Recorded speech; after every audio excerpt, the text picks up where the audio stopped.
اللہ جلال منصب کے خالق و مالک و رازق ہے۔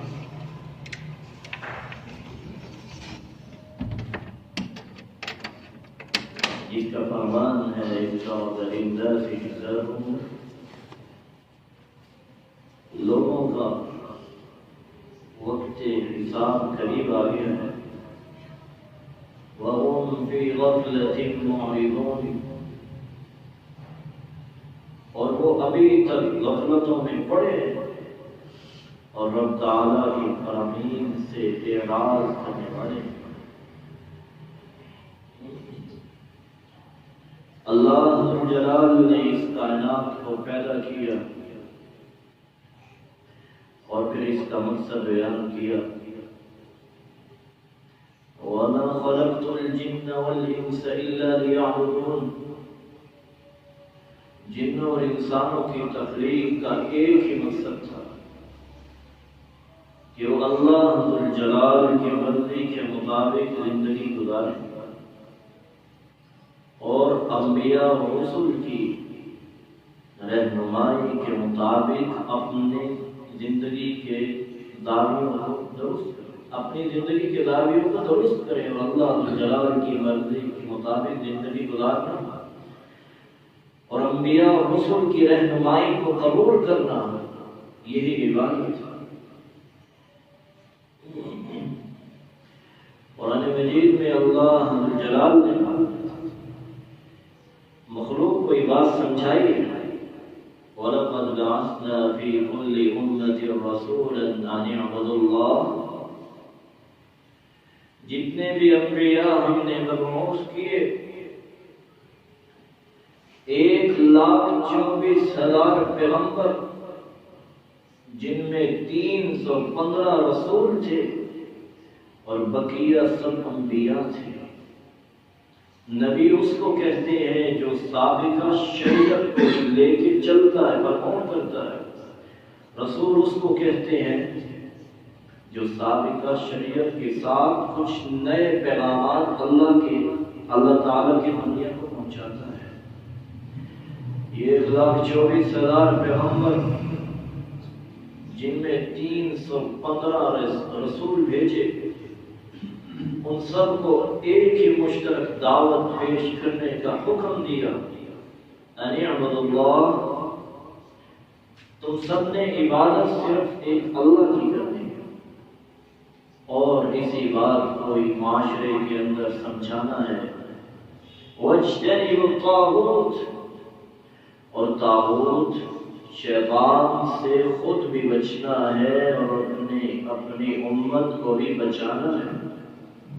طاغوت شیطان کو بھی کہتے ہیں، كُلُّ مَا عُبِدَ مِنْ غَيْرِ اللَّهِ فَهُوَ رَادٍ، اللہ اس کے رسول کو چھوڑ کر کسی اور کی عبادت کی جائے، کسی اور کی بات اللہ اس کے رسول کے مقابلے میں مانی جائے اور وہ شخص اس بات پہ راضی بھی ہو کہ لوگ میری مان رہے ہیں قرآن حدیث چھوڑ کر، یہ بھی طاغوت ہے۔ انبیاء اور رسول کی دعوت کے بعد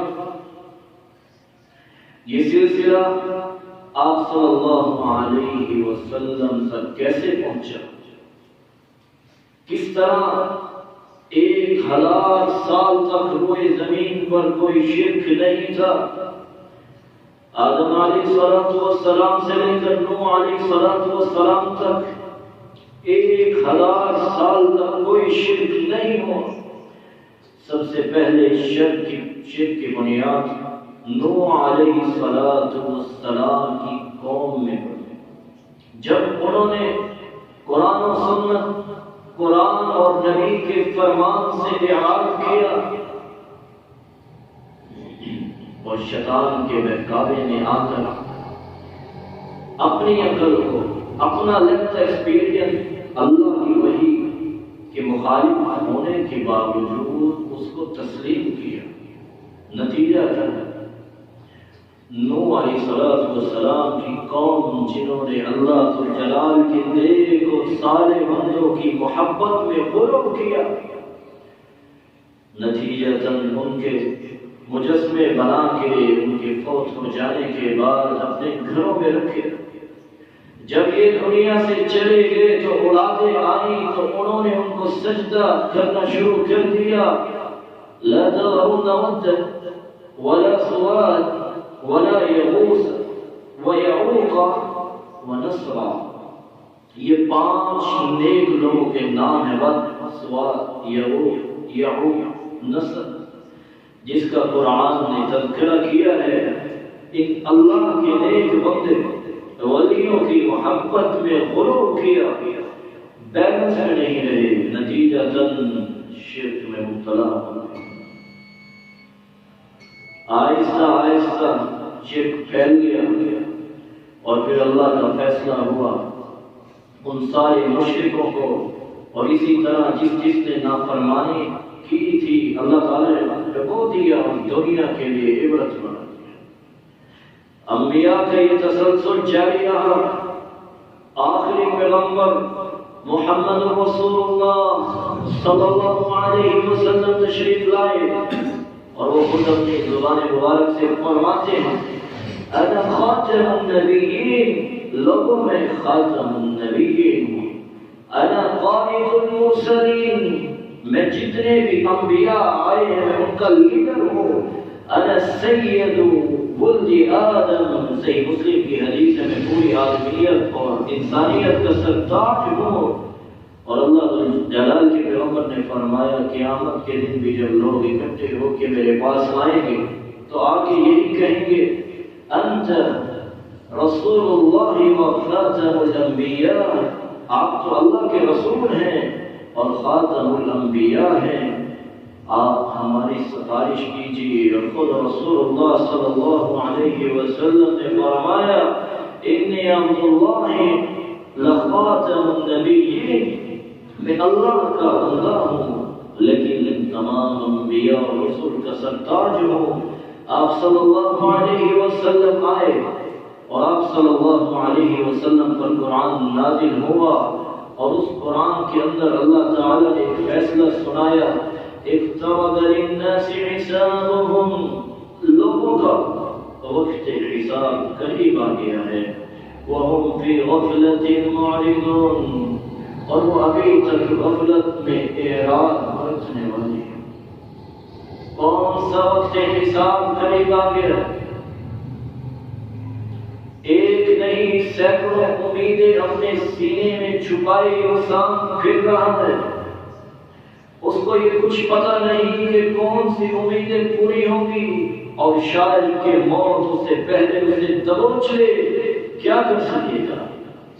کس خوش فہمی میں اپنی زندگی کے سنہرے وقت کو ضائع کر رہا ہے، نہ اسے اللہ یاد ہے، نہ اسے نماز کی پرواہ ہے، نہ اس کا دل قرآن سے لگتا ہے، نہ اس کا دل مسلمانوں کی خیر خواہی اور ہمدردی کی طرف لپکتا ہے، نہ اس کے اندر اس طرح کی صلاحیت پیدا ہو رہی ہے کہ وہ اللہ جلال کی زمین پر اللہ کے نظام کو نافذ کرنے کی کوشش کرے۔ وہ سوچ رہا ہے چلو کچھ حالات بہتر ہوں گے تو کچھ کروں گا، کون سے حالات بہتر؟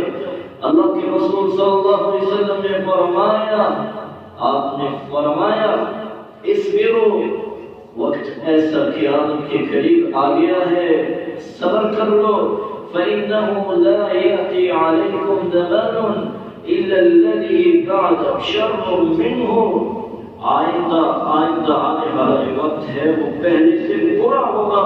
وكما في رواية أخرى لا يأتي عليكم يوم أو زمان، وفي رواية ما من عام، آئندہ آنے والا دن، آئندہ آنے والا سال، آئندہ آنے والا زمانہ، یہ پہلے دن اور سال اور زمانے سے برے ہی آئیں گے، جیسا کہ سلسلہ صحیحہ اور صحیح بخاری کی روایت ہے۔ اس لیے رسول اللہ صلی اللہ علیہ وسلم نے امت کو یہ راز بتایا کہ مت ذہن میں بٹھاؤ کہ کل کو شاید مجھے وقت ملے گا، میں کوئی اچھے کام کروں گا، ہو سکتا ہے کل تم زندہ ہی نہ رہو، اور ہو سکتا ہے زندہ رہو تو پہلے سے ایام برے ہی آنے ہیں، برائیاں بڑھتی ہی جائیں گی، اس لیے نیکی نیکیاں کر لو جتنا تمہیں اللہ نے موقع دیا ہے. بادروا بالاعمال، مسلمانوں عمل صالح کر لو، جلدی کر لو. فتن کفتن اللیل المظلم، ایسے فتنے زمین پر برپا ہوں گے جس طرح رات کی تاریکی بڑھتی بڑھتی اور بڑھتی چلی جاتی ہے، اس طرح فتنے براجمان ہوں گے زمین پر. حالت یہ ہوگی یصبح الرجل مؤمنا، صبح کے وقت ایک شخص آپ کو مومن نظر آئے گا، وَيُمْسِي كَافِرًا، اور شام کے وقت وہ کافر ہو چکا ہوگا. یمسی مؤمنا، ایک شخص کو شام کو آپ ملیں گے یہ بندہ مومن ہے. وَيُصْبِحُ كَافِرًا، جب صبح ہوگی تو پتہ چلے گا وہ کافر ہو گیا ہے. سبب کیا بنے گا؟ يَبِيعُ دِينَهُ بِعَرَضٍ مِّنَ الدُّنْيَا، وہ دنیا کے چند ٹکوں کے پیچھے اپنے ایمان کو راتوں رات بیچ چکا ہوگا. ایسے فتنے آئیں گے. رسول اللہ صلی اللہ علیہ وسلم نے فرمایا کَوَقْعِ الْقَطَرِ، جس طرح بارش کے قطرے زمین کی طرف آتے ہیں بغیر گنتی کے آتے ہیں، کسی کو علم نہیں کتنے ہیں اللہ کے سوا، اس طرح بارش کی طرف فتنے جو ہیں زمین کا گھیراؤ کر دیں گے. یمسی تالیہا ماضیہا، جب کوئی فتنہ آئے گا بندہ مومن کہے گا هذه مہلکتی، اب میں مارا گیا، لیکن وہ فتنہ گزرے گا، ایک نیا فتنہ آ جائے گا. یمسی تالیہا ماضیہا، بعد میں آنے والا فتنہ اتنا بڑا ہوگا کہ اس سے پہلے آنے والے فتنے کو بندہ ویسے ہی بھول جائے گا. رسول اللہ صلی اللہ علیہ وآلہ وسلم نے فرمایا اس لیے دنیا کے حفظ چھوڑ کر، دنیا کے نشے کو چھوڑ کر جنت کی حفظ اپنے اندر پیدا کرو، کیونکہ اللہ کے رسول صلی اللہ علیہ وسلم نے فرما دیا اقتربت الساعة ولا يزداد الناس على الدنيا إلا حرصا، قیامت قریب آ گئی، وقت حساب قریب آ رہا ہے اور دنیا کی حفظ مال میں بڑھ رہی ہے. وَلَا يَزْدَادُونَ مِنَ اللَّهِ إِلَّا بُعْدًا، جس طرح دنیا کا نشہ اور دنیا کی حفظ، دنیا کا طمع زیادہ ہوتا جا رہا ہے، اتنا ہی لوگ اللہ سے دور ہوتے جا رہے ہیں. اور ایک وقت آنے والا ہے آپ کو پتہ بھی نہیں چلے گا، آپ کو علم بھی نہیں ہوگا، کدھر کو نکلو گے گھر سے، آپ کو کہاں جانا ہوگا کچھ پتہ نہیں. جہاں آپ کی موت لکھی ہے رب تعالیٰ تمہاری ضرورت کو وہاں رکھیں گے، تم اپنی ضرورت ہی پوری کرنے کے لیے جاؤ گے. اللہ کے رسول صلی اللہ علیہ وسلم نے فرمایا اللہ جلال کا ایک قانون ہے اذا اراد قبض روح عبد بعون، اللہ جس زمین پر کسی اپنے بندے کی روح کو قبض کرنا چاہتے ہیں جعل له فيها او قال بها حاجة، بندے کی وہاں ضرورت رکھتے ہیں. یہ ہنستا کھیلتا، یہ مسکراتے بکیرتا، یہ دنیا میں یہ رونق جماتا، یہ مال و دولت کی کرو فر میں رب کو بلانے والا، ایک وقت ایسا آنے والا ہے ہر ایک کو اس موت کے آغوش میں جانا ہے جس موت کو نہ انبیاء نے چھوڑا، جس موت نے انبیاء کو نہ چھوڑا، نہ اصفیاء کو چھوڑا، نہ اولیاء کو چھوڑا، نہ رسول بچے، نہ کوئی طاقتور بچا، نہ کوئی مال و دولت کا ماہر بچا، نہ ہی عہدے اور مملکتیں سنبھالنے والا بچا. وہ وقت ہوگا جس وقت موت کا فرشتہ آئے گا. جب انسان موت کے فرشتے کو دیکھتا ہے اذا عین الملک، جب فرشتہ نظر آتا ہے والتفت الساق بالساق، اگر کوئی بیمار ہے تو پنڈلی پہ پنڈلی چڑھ جاتی ہے. فإذا بلغت الحلقوم، جب روح نکل کے ہنسلی تک آ جاتی ہے، جب فرشتہ نظر آ جائے تو دنیا کی ہر چیز سے انسان گونگا اور بہرا ہو جاتا ہے. بلاؤ، ہلاؤ، حرکت کرواؤ. اب وہ سکت باقی نہیں رہتی جسم میں، آخر وہ روح اللہ ذوالجلال کی طرف پرواز کرتی ہے۔ اگر وہ نیک روح ہے نہیں تو اس کو فرشتے کہتے ہیں اخرجی ایتھا النفس الخبیثہ، اور خبیث روح نکلو، وہ دوڑتی ہے انسان کے جسم سے، اور اس طرح اس روح کو پھر نکالا جاتا ہے جس طرح ایک کپڑے کو کانٹوں والی جگہ پہ رکھ کے کھینچا جائے تو وہ تار تار ہو جاتا ہے۔ اس طرح روح نکلتی ہے اس انسان کی جو گنہگار ہے، جو کافر ہے، جو عقیدے کا منافق ہے، جو ایمان میں شک کرنے والا، شریعت میں شبہات اور شکوک کا شکار ہے۔ اور سچ کہا موسیٰ علیہ السلام نے کہ موت ایک ایسی حقیقت ہے کہ جس طرح چڑیا کو زندہ آپ تلے پہ رکھ دے نہ اسے موت آئے، آپ بھولنا بھی چاہتے ہیں، وہ اچھلتی بھی ہے لیکن موت بھی نہیں آئی۔ جس طرح تم بھونو گے، عمرو بن عاص رضی اللہ تعالی عنہ کہا کرتے تھے مجھے تعجب ہوتا ہے لوگ موت کے وقت آنکھیں بھی کھولی ہوتی ہیں، بول بھی رہے ہوتے لیکن بتاتا ہی کوئی کیا ہوا، موت کی حقیقت کیا ہے، لیکن کون بتائے۔ ایک وقت آ گیا جب عمرو بن عاص رضی اللہ تعالی عنہ کو آخری سانسوں میں چلے گئے، اس وقت لوگوں نے کہا اپنی بات کو یاد کرو جو تم لوگوں سے کہتے تھے، موت کا کوئی حال ہی بتا دو، موت کیسے آتی ہے اب تم بتاؤ۔ انہوں نے اس وقت یہ الفاظ اپنی زبان مبارک پر لے کر آئے، میں کیا بتاؤں، یہ چھوٹی سی جان ہے، لگتا ہے پورا آسمان اس پہ گر چکا ہے، میں کیا بتاؤں، میری زبان اب بتانے کے قابل نہیں رہی۔ میرے بھائیوں ایک وقت آنے والا ہے جس میں ہر ایک کو اس موت کے آغوش میں جانا ہے۔ یا من بالدنیا مشتغل وقد غرك طول الامل، الموت یأتی بغتة والقبر صندوق العمل۔ اے دنیا میں مست ہونے والے، اے دنیا کے اس لالچ میں اپنی زندگی کو داؤ پہ لگانے والے، سن لو اپنی زندگی کو ضائع نہ کر۔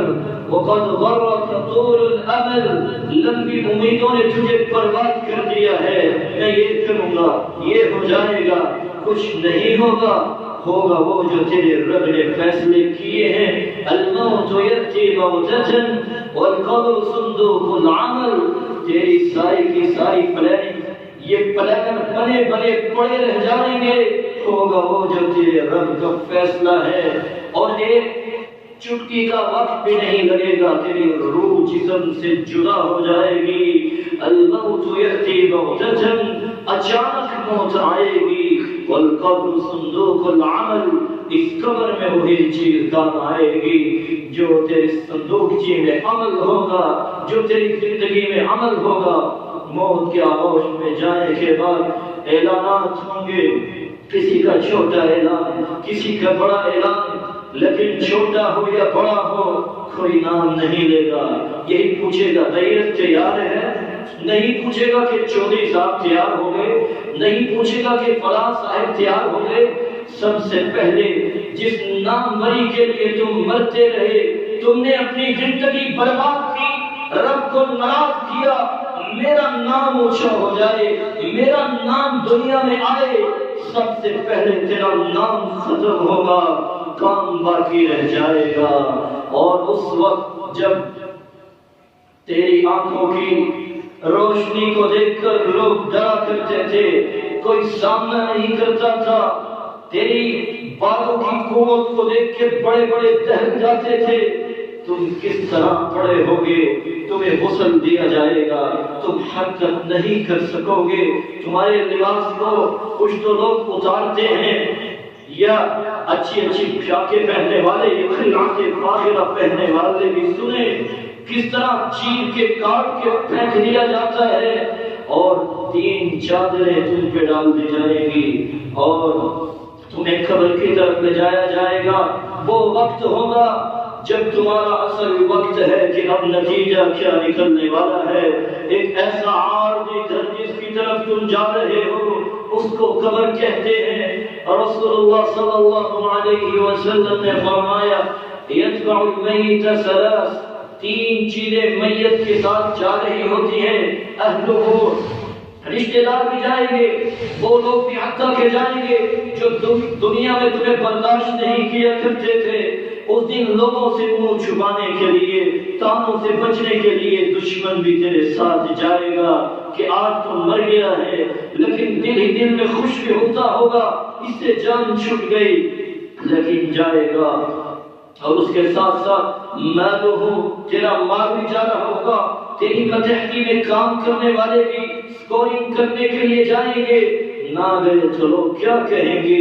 اگر تیری کوئی گاڑی ہے، اس وقت غلام ساتھ جاتے تھے اور گھوڑے اور خچر ساتھ جاتے تھے سوار ہو کر، اور ساتھ تیرا عمل بھی جائے گا۔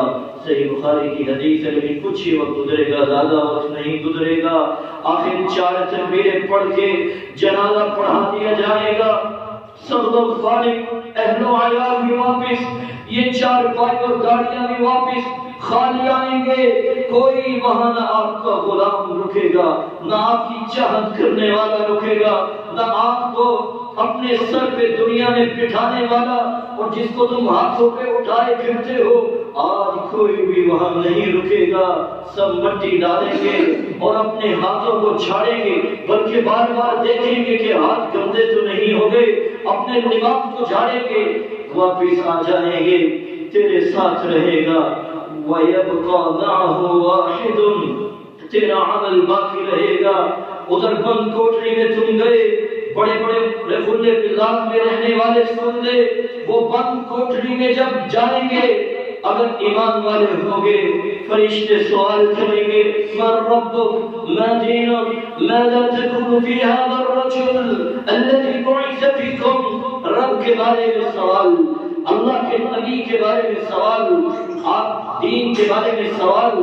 اگر آپ دیندار ہوئے، آپ جواب دیں گے، اچھا جواب، صحیح جواب، فرشتے خوش بھی ہوں گے۔ اور فرشتے جب آتے ہیں سوال کرنے کے لیے، بالوں کے بکھرے ہوئے ہوتے ہیں، اور اس طرح ان کی آنکھیں جو ہیں اللہ جلال نے نیلی بنائی ہیں، اور زمین کو اکھاڑتے ہوئے دہشت اور وحشت پیدا کرتے ہوئے آتے ہیں، اور آتے ہی بٹھا دیتے ہیں چودھری کو بھی، غلام کو بھی، بچے کو بھی، جو بالغ ہے، بوڑھے کو بھی، اور کڑیل جوان کو بھی۔ بتاؤ من ربک، تیرا رب کون ہے؟ اگر رب کو دنیا میں پہچانا ہوا، اس کے سامنے سجدہ کیا ہوا، اس کی بات مانی ہوئی، تو یہ زبان بول کے کہے گی ربی اللہ۔ نہ اس پہ رٹا لگانے کی ضرورت، نہ اس میں سوچنا کہ میں ہر وقت اپنے سامنے لکھ کے رکھ لوں۔ عمل ہوگا، توحید پہ کاربند ہوں گے، شرک سے بچا ہوگا، شرکیات سے پرہیز کیا ہوگا، صحیح جواب ہوگا۔ 3 سوالوں کے جواب دو گے مسلمانوں، آسمان سے آواز آئے گی، ان صدق عبدی، میرے فرشتوں، میرے بندے نے سچ کہا ہے، سچ بولا ہے۔ افرشوا له فراش الجنہ، اس کے چاہنے والے کہاں چلے گئے؟ اس کو مٹی پہ ہی لٹا کے چلے گئے۔ سنت بھی یہ ہے قبر میں کوئی چیز نہ بچھائی جائے، اس کو مٹی پہ ہی لٹا کے چلے گئے۔ میرے فرشتوں نہیں، باقی کام پھر ہوگا۔ جنتی بچھونے فوراً اس کے نیچے بچھا دو۔ البسوا لباس الجنہ، یہ بہت مہنگا کپڑا پہنتا تھا، اللہ نے اس کو دیا تھا، اور اللہ ذوالجلال کی نعمتوں کا اظہار کرتا تھا۔ نہیں، یہ 3 کپڑے جس میں سلائی بھی نہیں ہوئی، یہ چھوڑ کے چلے گئے۔ البسوا لباس الجنہ، اس کو جنتی لباس پہنا دو۔ ابھی جنت تو نہیں آئی، وعدے یہاں سے شروع ہو جائیں گے، پورے ہونا شروع ہو جائیں گے۔ اللہ فرمائے گا یہ بند کوٹری میں آ گیا، بڑے کھلے گھر میں تھا، فَيُفْتَحُ لَهُ قَبْرُهُ، اور اس کی قبر کو کھولا جائے گا۔ مد بصری، جہاں تک اس کی نظر جائے گی، مد البصر، رسول اللہ صلی اللہ علیہ وسلم نے فرمایا جہاں تک انسان کی نظر جاتی ہے، بندہ مومن کی قبر کو کھول دیا جاتا ہے۔ وَيَأْتِهِ بِالرَّوْحِهَا، جنت کی خوشبوئیں آنا شروع ہو جاتی ہیں۔ یہ تھا مومن کا حال۔ اور مومن جو ہے جب اس سے حساب لینے کی بات ہوتی ہے وہ کہتے رک جاؤ، اس کو دکھایا جاتا ہے کہ سورج غروب ہونے والا، کہتا رکو میری عصر کی نماز رہتی ہے، میں نماز پڑھ لو. لیکن کہے گا وہ جو نمازیں پڑھتا تھا، ایک وہ ہوگا جو کافر ہے، منافق ہے، ایک وہ ہوگا جو عقیدے کا منافق ہے، ایک وہ ہے جو شک کرنے والا، دین میں شبہات اور یقین نہ کرنے والا. جب اس سے سوال کیا جائے گا تو کہنے والا کہے گا فرشتوں من ربک، بتاؤ تیرا رب کون سا ہے؟ یہ قبروں میں سجدے کرنے والا، یہ اللہ جلال کے مقابلے میں کسی اور کی عبادت کرنے والا، یہ کسی اور کے ساتھ اللہ ذوالجلال کی محبت جو اللہ ذوالجلال کے ساتھ کرنی ہوتی ہے وہ کسی اور سے کرنے والا. یہ کہے گا ہاں نادری، ہے افسوس مجھے کچھ پتا نہیں ہے. اقول کما یقول الناس وکأنه يتذکر ولم يدکر. ہاں سے کیا مراد ہے؟ جو حدیث کے الفاظ ہیں سوچے کہ یہ لفظ تو سنا تھا، یہ تقریروں میں بھی لوگ کہتے تھے اللہ ہے اور اللہ ذوالجلال ہی رازق ہے، وہی مالک ہے، وہی عبادت کے لائق ہے، لیکن یاد نہیں آئے گا. پھر پوچھا جائے گا ماذا تقول في هذا الرجل الذي بعث فيكم، بتاؤ پیغمبر کے بارے میں تمہارے نظریات کیا ہیں، تم کیا جانتے ہو؟ جس نے سنت کو اختیار کیا نہیں ہوگا، جس نے ساری زندگی بدعات کو سینے سے لگائے رکھا، جس نے اپنے بڑے کو اپنے سینے سے نکلنے والی کی بات کو نبوت کا درجہ دے دیا. میں جو کہہ رہا ہوں وہ سچ ہے. وہ کیسے کہے گا کہ میں نے اللہ کے رسول کو اپنا پیغمبر آئیڈیا بنانا ہے؟ میں دینوں کا تیرا دین کیا ہے؟ جس نے قرآن پڑھا ہوگا، حدیث پڑھی ہوگی، دین کا قانون اور آئین اور دستور اسے سمجھ آئے گا، اس کے مطابق وہ جواب دے سکے گا مومن. لیکن منافق جو ہے، کافر جو ہے، جو شک کرنے والا ہے، میرے بھائیوں لگتا نہیں ہے کہ دینداروں کا کچھ بن سکتا ہے، لگتا نہیں ہے کہ یہ نماز پڑھنے والے ان کی نماز پڑھنے سے ان کی نماز کام آئے گی. ایسا شک خبر میں جواب نہیں دے پائیں گے. اور دونوں ہستیاں آپ کے سامنے ہیں، ایک مومن ہے. اتنا تو بتا دو تمہیں جواب کیسے آئے؟ یہ بندہ مومن وہاں بھی کہے گا قرأت القرآن، میں نے قرآن پڑھا، وعملت بما فيه، اور میں نے اس پہ عمل کیا. کہنا فی روایت اخرى وصدقت به، اور دوسری روایت میں آتا ہے میں نے قرآن کے الفاظ کو سچا مان لیا. جو اللہ کے پیارے محبوب نے بات کی میں نے اس کو سچا مان لیا، سینے سے لگا لیا. اس کو پھر کہتا ہے جب اس کا جنت میں گھر دکھا دیا جاتا ہے، کہتا ہے رکو ربی اقیم الساعہ، ربی اقیم الساعہ، اے رب جلدی سے قیامت کو قائم کیجیے، حتی ارجع الی اہلی، جو میں جلدی واپس جاؤں اپنے اہل و عیال کی طرف، جا کے بتاؤں کہ دیکھو نیک عمل کا مجھے بدلہ کتنا اچھا ملا. اللہ کے فرشتے کہتے ہیں صحیح بخاری کے لئے سو جاؤ، اس وقت تک سو جاؤ جب تک قیامت نہیں آ جاتی، اور ایسے سو جاؤ جیسے دلہن سوتی ہے، کوئی اسے اٹھانے والا نہیں ہوتا. اس کے مقابلے میں کافر ہے، نون بلیور ہے، عقیدے کا منافق ہے، اور جب تینوں سوالوں کے جواب ایک ہی ہوتا ہے مجھے علم نہیں ہے، افسوس مجھے کچھ نہیں پتا. فرشتے کہتے ہیں لا دریت ولا دلیت، نہ تم نے قرآن پڑھا نہ تم نے دین کو سمجھا. یہ جواب کیسے آتے؟ فَيُضْرِبُ بِمَطَارِكَ مِنْ حَدِيدِ ضَرْبًا بَيْنَ أُذُنَيْهِ، دو کانوں کے درمیان ایک گرد فرشتے اٹھاتے ہیں جو اس کے دو کانوں کے درمیان مارتے ہیں. یہ اتنا بڑا ہتھوڑا ہے، پوری کائنات مل کے اس کو اٹھا نہیں سکتی. لو ضرب بها جبل لكان ترابا، اگر پہاڑ پہ مارا جائے وہ بھی ریزہ ہو جائے، مٹی بن جائے. یہ اسی طرح اس پہ عذاب شروع ہو جاتے ہیں اور اللہ ذوالجلال کے فرشتے مسلط کر دیے جاتے ہیں عذاب دینے کے لیے. قیامت تک ایسا سلسلہ ہوتا ہے. اور ایک وقت پھر آنے والا ہے، یہ میری اور آپ کی موت کا وقت ایک بہت قریب ہے. ایک وقت آنے والا ہے ساری کی ساری کائنات تہس نہس ہو جائے گی.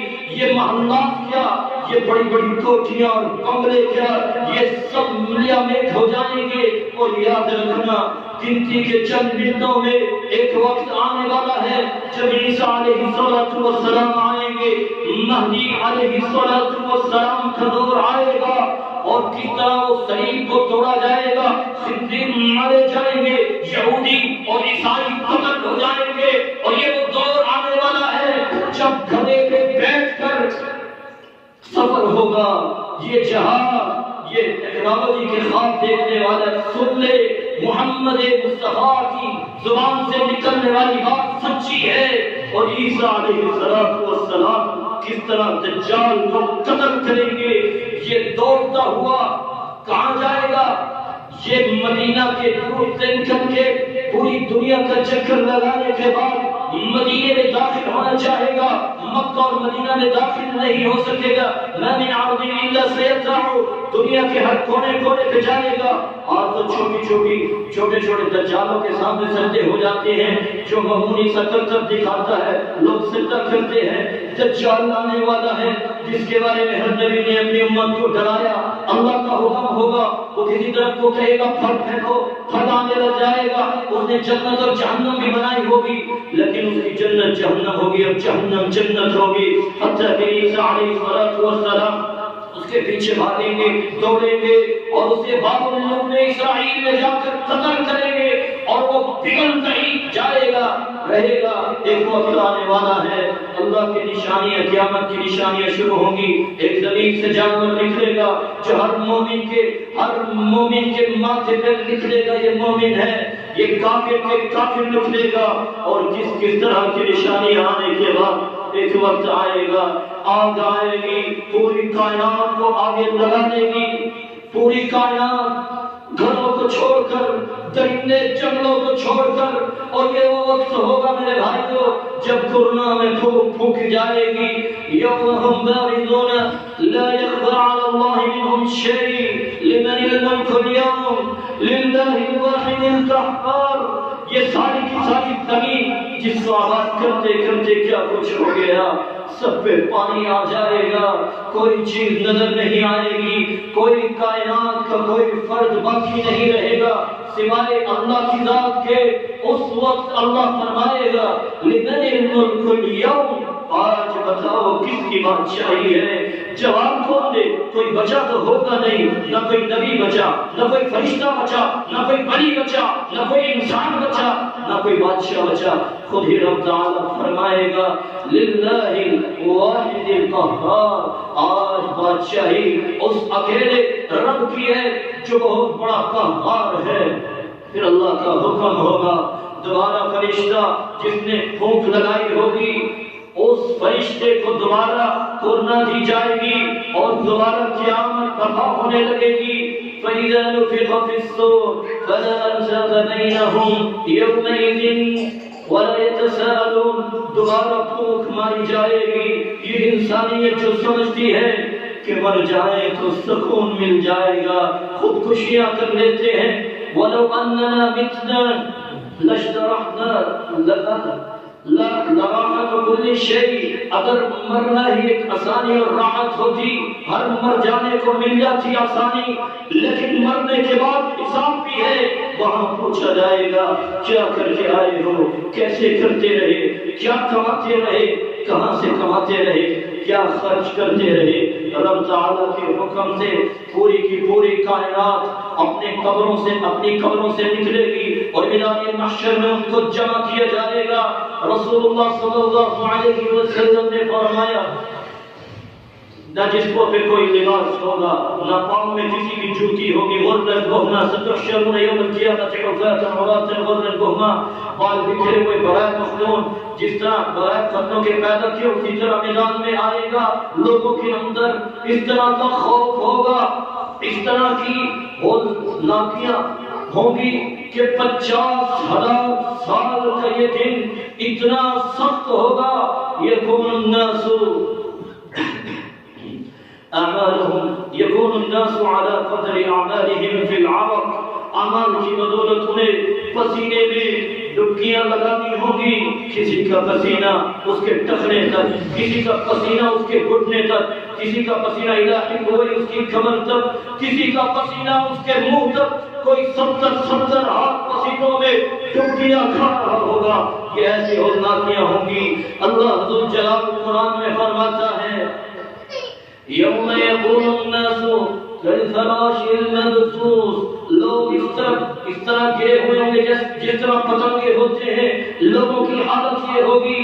اللہ جلال قرآن مجید میں گواہی دیا وَتَرَى النَّاسَ سُكْرَانَى وَمَا هُمْ بِسُكْرَانَى وَلَٰكِنَّ عَذَابَ اللَّهِ شَدِيدٌ. مت والوں کی طرح جیسے نشہ کرنے والے ادھر ادھر گر رہے ہوتے ہیں، اس طرح انسانیت گر رہی ہوگی. اللہ جلال کے پیغمبر نے فرمایا اس دن دنیا کی حالت یہ ہوگی، کچھ لوگ تو نور کے ممبروں پہ بٹھائے جائیں گے، لیکن کب اس ہولناکیوں کو بھی اللہ جلال اس ہولناکیوں کو بھی دور فرمائیں گے.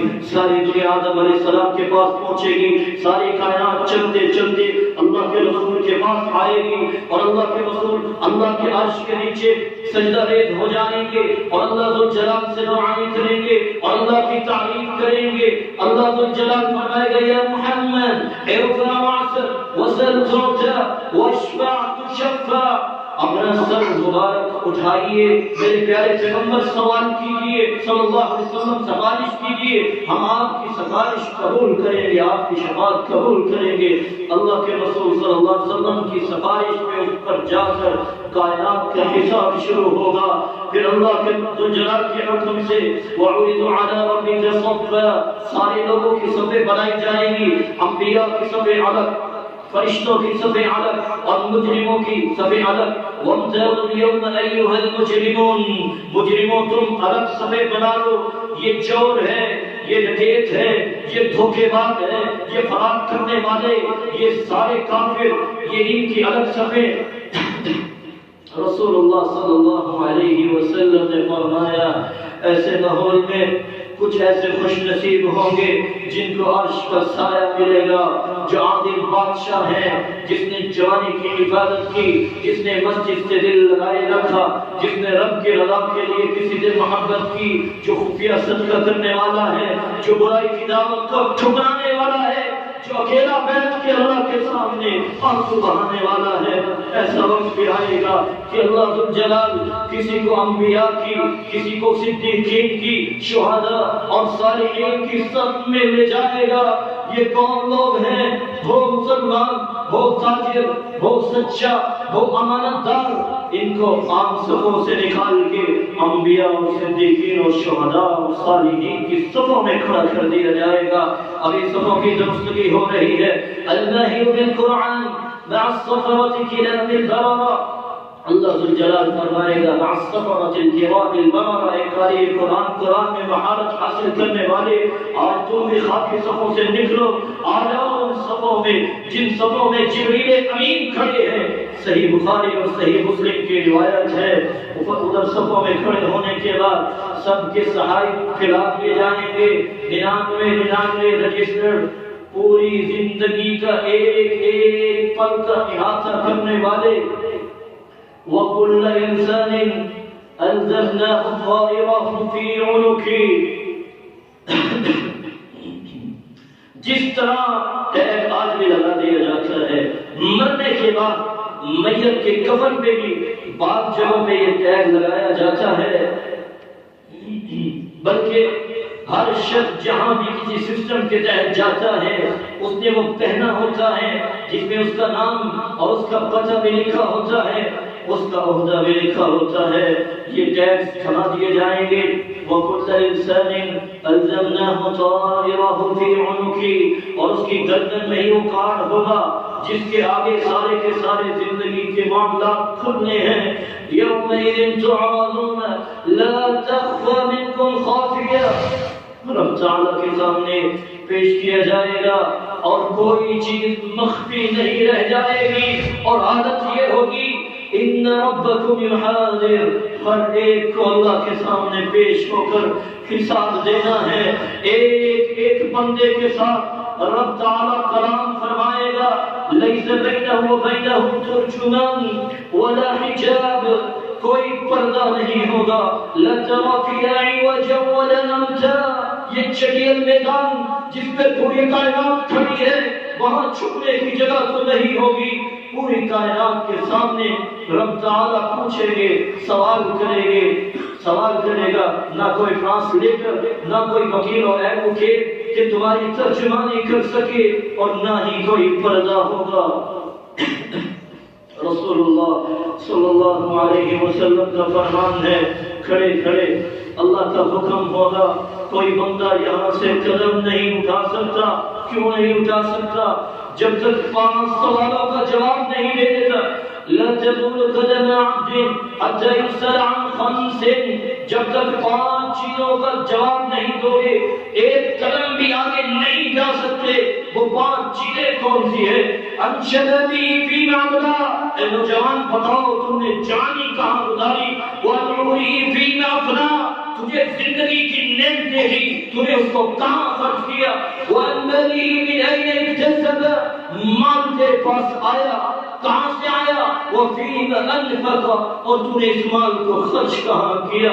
اللہ کے رسول صلی اللہ علیہ وسلم کا فرمان ہے 5واں سوال یہ ہوگا وَأَنْ عِلْمِهِ مَا عَمِلَ بِهِ، جتنی چیزیں تو دین کی جانتا تھا بتاؤ تو نے علم کے مطابق عمل کتنا کیا؟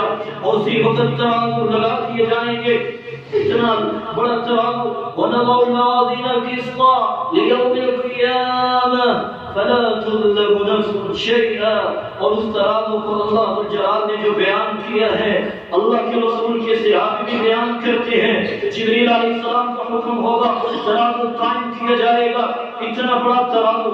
لَوْ وُضِعَتِ السَّمَاوَاتُ وَالْأَرْضُ وَمَنْ فِيهِنَّ فِي كِفَّةٍ لَوَسِعَتْهُنَّ، اگر 7 آسمان 7 زمینیں 14 کے 14 طبق اگر اس میزان میں میرے بھائیوں اس ترازو کے پلڑے میں رکھ دیے جائے تو ایک پلڑا بھی پھرے گا نہیں۔ وہاں وزن ہوگا اعمال کا، وہاں وزن ہوگا اقوال کا، وہاں وزن ہوگا جن رجسٹروں پہ آپ کی نیکیاں لکھی گئی ہیں، جن رجسٹروں پہ برائیاں لکھی گئی ہیں، وہاں وزن ہوگا آپ کا بھی میرا بھی۔ اللہ کے رسول نے فرمایا، آپ صلی اللہ علیہ وسلم فرمایا ایک موٹا شخص لے جائے گا انه لا يأتي الرجل العظيم السمين لا يزن عند الله جناح بعوضة، صحیح بخاری کی حدیث ہے، وہ دنیا میں چلتا تھا لوگ راستہ چھوڑ دیتے تھے، بہت موٹا ہے، بڑا بھاری بھرکم ہے، اور دیکھتے ہی دیکھتے دہشت و وحشت سے لوگ چلے جاتے تھے یہ بہت بڑا انسان ہے۔ قیامت کو کیونکہ بے عمل ہوگا اور وزن قیامت کے لیے جب وزن کیا جائے گا اس کا وزن مچھر کے پر کے برابر نہیں ہوگا۔ اللہ کے رسول نے فرمایا عبداللہ بن مسعود رضی اللہ عنہ جب درخت پر چڑھے مسواک اتارنے کے لیے اپنے استاد محترم کے لیے فجاءت الريح، صحابہ کرام مسکرانے لگے، اپنی دقت کے ساتھ گئے جن کی پنڈلیاں بڑی باریک تھی، ہوائیں کانپنے لگی، فجاءت الريح، صحابہ مسکرائے، فرمایا مما تضحكون، کیوں مسکرا رہے؟ عوامل دقت ساقی، کہ اس لیے کہ اس کی باریک پنڈلیاں ہیں، والذی نفس محمد بیدی انہما اثقل فی المیزان من جبل احد، اللہ کی قسم ہے مجھے جس کے ہاتھ میں میری جان ہے، جب قیامت کے دن وزن ہوگا عبداللہ بن مسعود رضی اللہ عنہ کے جو پنڈلیاں ہیں یہ اور پہاڑ سے بھی زیادہ وزنی ثابت ہوگی۔ اس وقت وزن ہوگا جس کی نیکیاں زیادہ ہوں گی وہ نجات پائے گا میرے بھائیوں، جس کی نیکیاں کم ہوں گی وہ نجات نہیں پائے گا، اس کے اور بھی سلسلے شروع ہو جائیں گے۔ یہ نیکیاں جس کی زیادہ ہوئی یہ حوض کوثر کی طرف چل نکلے گا۔ اللہ کے رسول نے فرمایا صلی اللہ علیہ وسلم جتنے آسمان کے ستارے ہیں، فرمایا جتنے آسمان کے ستارے ہیں اتنے اللہ جلال نے برتن حوض کوثر پہ رکھے ہوں گے، جو بھی آئے گا میں اسے پلاؤں گا۔ فرمایا جو پیے گا اس کو کبھی پیاس نہیں لگے گی۔ رسول اللہ صلی اللہ علیہ وآلہ وسلم نے فرمایا اس کے بعد ہر شخص کا وزن ہوتے ہوتے ایک ایسے شخص کا بھی تذکرہ کیا جس کے پاس کوئی نیکی نہیں ہوگی اور برائیوں کا پلڑا بھاری ہے، حکم ہوگا اس کو جہنم کی طرف لے جایا جائے۔ اللہ جلال کے پیارے پیغمبر فرماتے ہیں آواز آئے گی جلدی نہ کرو، جلدی نہ کرو، جلدی نہ کرو، ڈھونڈ کے لاؤ۔ اگر اس کی کوئی نیکی ہے ایک فرشتہ جائے گا، ایک بطاقہ ایک کارڈ لے کر آئے گا، ایک بطاقہ لے کر آئے گا، کون سا نکاح تھا جس پہ لا الہ الا اللہ یہ کلمہ توحید لکھا ہوگا؟ اللہ ذو الجلال کے فرشتے جب اس کو پلڑے میں ڈالیں گے یہ دیکھتا ہوگا اور کہے گا کیا بننا ہے اس کار سے؟ آج بھی لوگ سمجھتے ہیں کہ توحید میں کیا کام آنا ہے، ہمارے تو مسائل ہی بڑے ہیں، سارے اللہ تعالیٰ نعوذ باللہ کیسے حل کرے گا؟ ہمیں تو فلاں کے پاس بھی جانا ہوتا ہے، فلاں کے پاس بھی جب اس کارڈ کو رکھا جائے گا وَتَرْشَتِ السِّجِلَّ وہ گناہوں کے پلڑے اٹھ جائیں گے، اور وہ پلڑا جس میں یہ کارڈ توحید کا ڈالا جائے گا وہ بھاری ہو جائے گا۔ رسول اللہ صلی اللہ علیہ وسلم نے فرمایا وہاں سے نجات پانے والے، وہاں سے آگے آنے والے پل صراط پہ آئیں گے، ثم یؤتی بالجسر فیجعل بین ظہران جہنم، جہنم کے اوپر ہی اس پل کو رکھا جائے گا، اور یہ پل کیسی ہوگی؟ مدحضة مظلة علی خطاط وقدانیل وحسكة مفلطفة لها شوك عفيفة تكون بنجد يقال لها السعدان، ایک ایسی پل جو تلوار سے بھی زیادہ تیز ہوگی اور بال سے بھی باریک ہوگی، زیادہ باریک ہوگی۔ کون گزرے گا؟ کافر نون بلیور پاؤں رکھتے ہی جہنم کا ایندھن بن جائے گا، مرتد دین میں شک کرنے والا اسی وقت گر جائے گا۔ بچے گا کون؟ مومن بچے گا کون؟ جس نے ایمان کو قبول کیا اور گناہ بھی اگر ہو گیا اس سے کبھی کوتاہی بھی ہو گئی، غیبت سننے کرنے والا ہے، کلالی وہاں کٹیاں لگی ہوں گی، آنکھوں سے اس نے غلط دیکھا، یہ آنکھوں کو نکال لینے والی، یہ کانوں کو اچک لینے والی، یہ اسی طرح گرتا اور اسی طرح کھڑا ہوتا گزرے گا۔ لیکن کچھ ایسے بھی ہوں گے جس کے بارے میں حدیث کہتی ہے کل کرنی، کچھ لوگوں کو اللہ ہوا کی طرح گزار دیں گے، صحیح مسلم کی حدیث ہے، کل اور کسی کو اللہ تعالیٰ جس طرح بجلی کڑکتی ہے بجلی کی طرح گزار دیں گے۔ کاجاوید الخیر، کچھ ایسے لوگ بھی تیزی سے گزریں گے جس طرح گھوڑ سوار ایک دوڑکی کے لیے تیار کیے گھوڑے پہ بیٹھ کے گزرتا ہے، اس وقت انبیاء کی زبان پہ بھی یہی لفظ ہوگا یا رب سلم سلم، اللہ آج ہمیں بچانا، اللہ آج ہمیں سلامتی عطا کرنا۔ ما من ملک مقرب ولا نبی، کوئی بھی نبی کوئی بھی فرشتہ ایسا نہیں ہوگا، سب کے سب اس وقت پریشانی کے عالم میں ہوں گے، ابتلا میں، لیکن اللہ اپنے نبیوں کو پریشان نہیں ہونے دیتا، سب کو اللہ جلال بلند مقام پہ پہنچائے گا۔ رسول اللہ صلی اللہ علیہ وسلم نے فرمایا کچھ لوگ نیکیاں کرنے والے لیکن ان کے گناہ بہت زیادہ ہوں گے، صرف شرک نہیں انہوں نے کیا ہوگا، وہ بھی جہنم میں اس وقت گر جائیں گے، اور حالت یہ ہوگی حتیٰ کہ کوئلہ بن جائیں گے، بعد میں ان کا بھی فیصلہ ہوگا۔ اگر انہوں نے توحید کو قبول کیا، رب تعالیٰ ان کے لیے معافی تلافی کا ایک طریقہ ان کے لیے رکھا ہے۔ رسول اللہ صلی اللہ علیہ وسلم نے فرمایا اس کے بعد انسان کو جنت میں داخل کیا جائے گا، اور جنتی جب جنت میں جائیں گے اس وقت 33 سال کی عمر ہوگی، خواہ کوئی بڑھاپے میں فوت ہوا، کوئی جوانی میں فوت ہوا، اور ان کے چہرے اس وقت 14ویں کے رات پر چاند ہے اس طرح چمک رہے ہوں گے، کچھ ایسے ہوں گے بغیر حساب و کتاب کے جنت میں جائیں گے، چاندویں رات کی طرح چہرہ چمک رہا ہوگا۔ 490 کروڑ لوگ یہ ہوں گے، ما کل 1070,000 وثلاث حسیات من حسیات اللہ تعالیٰ کی چلو بھر کے ان کو جنت میں اللہ رکھ دیں گے۔ کچھ ایسے ہوں گے بغیر حساب کے کافروں کو جہنم کے اندر پھینکا جائے گا۔ اللہ جلال کا یہ فیصلہ آنے والا ہے۔ میرے بھائیوں یہ سب باتیں آپ نے احادیث کی روشنی میں سنی، آج وہ وقت یاد رکھنا چاہیے، ابھی بہت لمبا وقت ہے جس سے ہمیں آگے نکلنا ہے۔ اس معمولی سی زندگی کو مت دیکھیے اس کے بعد کیا ہونے والا ہے۔ یہ غلط لکھتے ہیں لکھنے والے کہ آخری آرام گاہ قبر، وہ آخری آرام گاہ نہیں ہے میرے بھائیوں، وہ تو ایک عارضی آرام گاہ ہے، اور اس کے لیے آرام گاہ ہے جس کو آرام ملے گا جو مومن ہوگا، کافر کے لیے نہیں۔ کسی طرح عقیدے کے منافق کے لیے نہیں، اور اسی طرح جو دین میں شک کرنے والا ہے اس کے لیے نہیں۔ رب تعالیٰ ان تمام مراحل میں ہم سب کو کامیابی سے گزار کر اپنی جنت کا مہمان بنائے، اور ہر قسم کے فتنوں سے رب تعالیٰ ہم سب کو محفوظ فرمائے۔ لیکن میرے بھائیوں، جو دنیا کے نشے میں دھت ہونے والا ہے، اللہ کے رسول صلی اللہ علیہ وسلم جب تک سفارش نہیں کریں گے کسی کا حساب نہیں ہوگا، کوئی جنت میں نہیں جائے گا۔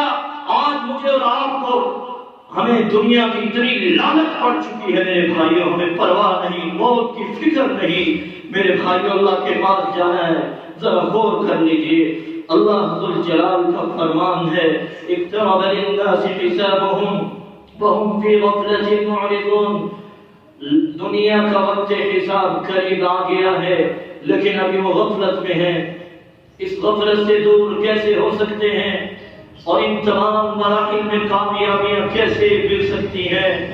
کامیابی حاصل کرنے کے لیے بھائیوں، میں آپ کی خدمت میں صرف 7 چیزیں پیش کرنا چاہوں گا۔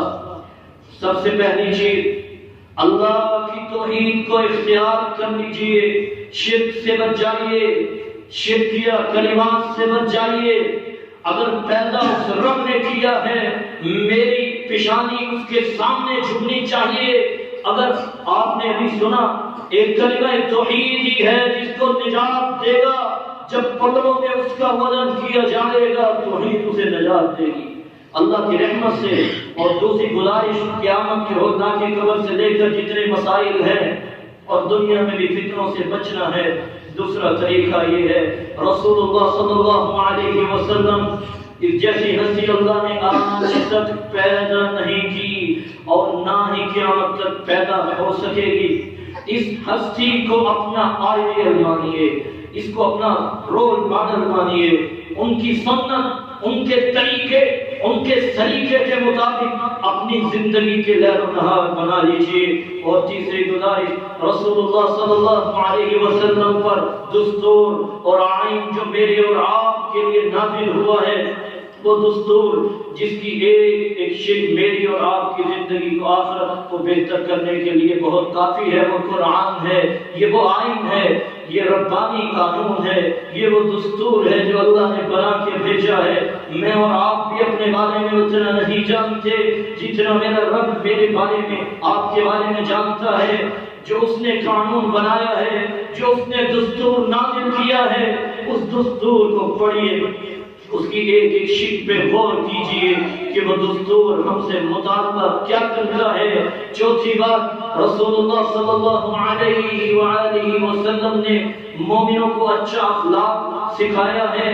جب پلڑے میں اصغر شیء فی المیزان الخلق الحسن، برائیاں دیکھ رکھی جائیں گی، سب سے بھاری چیز ہوگی توحید و سنت کے بعد جو ہوگی تو اس میں اخلاق ہوگا۔ معاشرے کے اندر محبت کو عام کیجیے، احترام کی فضا پیدا کیجیے، اس نے اخلاق اپنے اندر پیدا کیجیے۔ اور چوتھی بات، رسول اللہ صلی اللہ علیہ وسلم نے فرمایا، دنیا والوں، جو مدد اللہ نرمی پہ کرتا ہے وہ سختی پہ نہیں کرتا، جو اللہ عطائے نرمی پہ کرتا ہے وہ سختی پہ نہیں کرتا۔ معاشرے کے اندر شدت، تشدد، اس طرح کی چیزوں سے باز آ جاؤ، فسادات، جھگڑے اور اس طرح کی لڑائیاں یہ مومنوں کو پسندیدہ نہیں ہونی چاہیے۔ برداشت کرنا، ٹالریٹ کرنا، ٹالرنس، یہ اپنے اندر برداشت پیدا کرو، اس سے ہی کل قیامت کے دن نیکیوں کے پلڑے بھاری ہوں گے۔ پانچویں بات، رسول اللہ صلی اللہ علیہ وسلم نے آداب سکھائے ہیں، اٹھنے بیٹھنے کے آداب، کسی کو ملنے کے آداب، اور رات کو سونا، کھانا کھانے اور مجلس میں بیٹھنے اور ہر قسم کے آداب رسول اللہ صلی اللہ علیہ وسلم نے بتائے ہیں۔ قومیں بلند ہوتی ہیں تو آداب کی وجہ سے اپنے اندر تہذیب پیدا کیجیے، مذاقت اور سنجیدگی اپنے اندر پیدا کیجیے، اور اپنے اندر انہدام اور اس طرح کی گفتگو کے کردار اور گفتار کی اس طرح کے غالب بنیے کہ آپ کی ہر بات نیکی لکھی جائے اور آپ کا ہر عمل آپ کے درجات کی بلندی کا باعث ہو۔ چھٹی بات، رسول اللہ صلی اللہ علیہ وآلہ وسلم نے فرمایا، معاشرے کے ساتھ خیر خائی میں سب سے پہلا نمبر والدین کا ہے، پھر اپنی بیوی بچوں کا خیال کرو، پھر اپنے رشتہ داروں کا خیال کرو، پھر اپنے پڑوسیوں کا بھی خیال کرو، پھر معاشرے کے نظار اور فقراء کا بھی خیال کرو۔ یہ وہ رویے ہیں جس سے قیامت کے دن آپ کے نامہ اعمال میں بھاری بھرکم نیکیاں آئیں گی جو آپ کی نجات کے لیے کافی ہو جائیں گی۔ آپ سوچ سکتے ہیں اللہ کے رسول نے فرمایا الساعي على العمالة والمسكين كالمجاهد في سبيل الله والقائم الذي لا يفطر وكالصائم الذي لا يفطر۔ صحیح مسلم کی حدیث ہے جو صرف کوشش کرتا ہے کسی مسلمان کی خیر خواہی کے لیے خرچ کرنا اور بات ہے، یہ تو بلند درجے کی بات ہے۔ کوشش کرنے والا اس کو ثواب اتنا ملتا ہے جتنا کافر کے ساتھ کوئی جہاد کر رہا ہے، جتنا ساری زندگی تہجد پڑھنے والے کو ثواب ملتا ہے، جتنا ساری زندگی روزہ رکھنے والے کو ملتا ہے۔ ساتویں بات، اللہ کی نعمتوں کی قدر کرو۔ یہ نعمت اسلام ہے، یہ نعمت قرآن ہے، یہ نعمت اللہ کے رسول صلی اللہ علیہ وسلم کی حیثیت سے ہے۔ ان نعمتوں کی قدر کرو، ان نعمتوں میں اس وطن عزیز کی بھی قدر کرو، اس کو ہرا بھرا رکھنے کے لیے، پرامن رکھنے کے لیے اور اس میں اسلام کے نظام کو عام کرنے کے لیے جب تک آپ کوشش نہیں کرتے اپنے دائرے میں رہ کر زندگی میں کبھی قانون کو ہاتھ میں نہ لے، یہ میرا اور آپ کا دائرہ نہیں ہے۔ علم والوں کا دائرہ ہے بیان کرنا، قانون والوں کا ادارہ ہے قانون نافذ کرنا، اور عوام کا اپنا ایک دائرہ ہے کہ وہ صرف نشاندہی کرے۔ یہ غلطی ہوئی ہے۔ اصلاح ہو، اس شخص کی اصلاح ہو، کبھی بھی اپنے دائرے سے نہ نکلے۔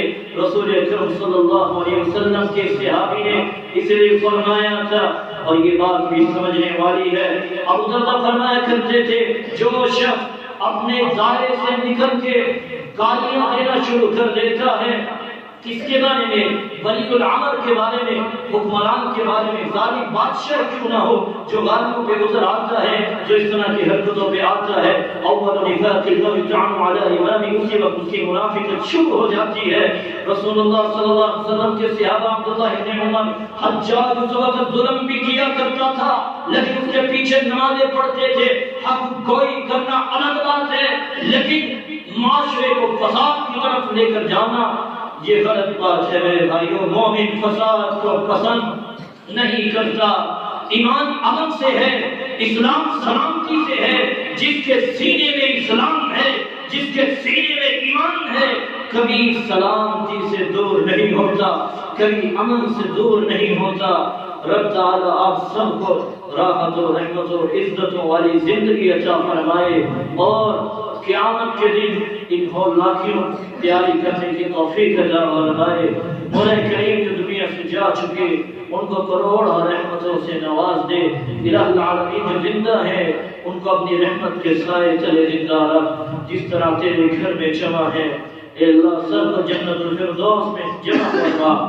مولا کریم اپنے محبوب کی رفاقت نصیب فرما اور اپنے دیدار کا مستحق بنا دے۔